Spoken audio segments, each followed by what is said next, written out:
guardo magari per un attimo, di sfuggita nel portone di un palazzo, si rispecchia un lampo o un bagliore che non so se sono io e la coda del diavolo. Se mi guardo nell'attimo distratto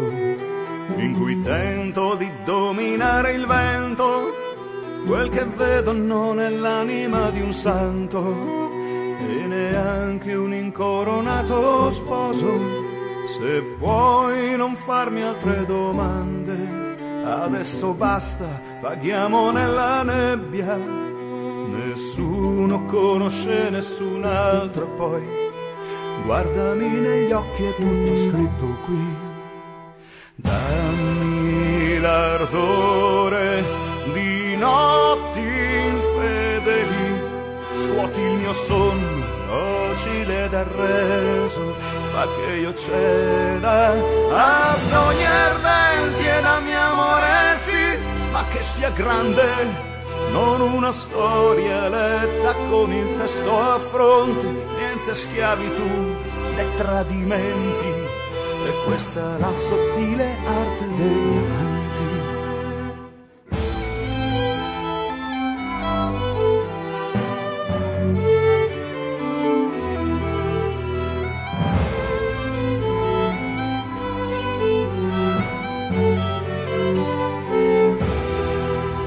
Non so se conosci quel che sei, o sei quello a cui volevi somigliare, ma temo che basti un po' di sole a scioglierci le ali ed abbagliarci, sai. Se poi guardo quell'attimo preciso in cui la distanza tra due punti diversissimi non è più lontana e impercorribile, in quell'attimo le convinzioni cambiano, ma ti prego non farmi altre domande adesso, vedi non so più neanche parlarne, nessuno possiede nessun altro, sai, ma guardami negli occhi, è tutto scritto qui.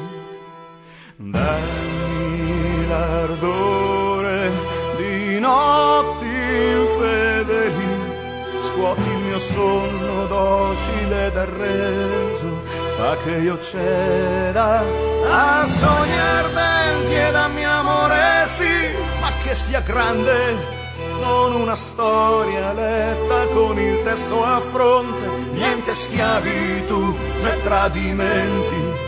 e questa è la sottile arte degli amanti.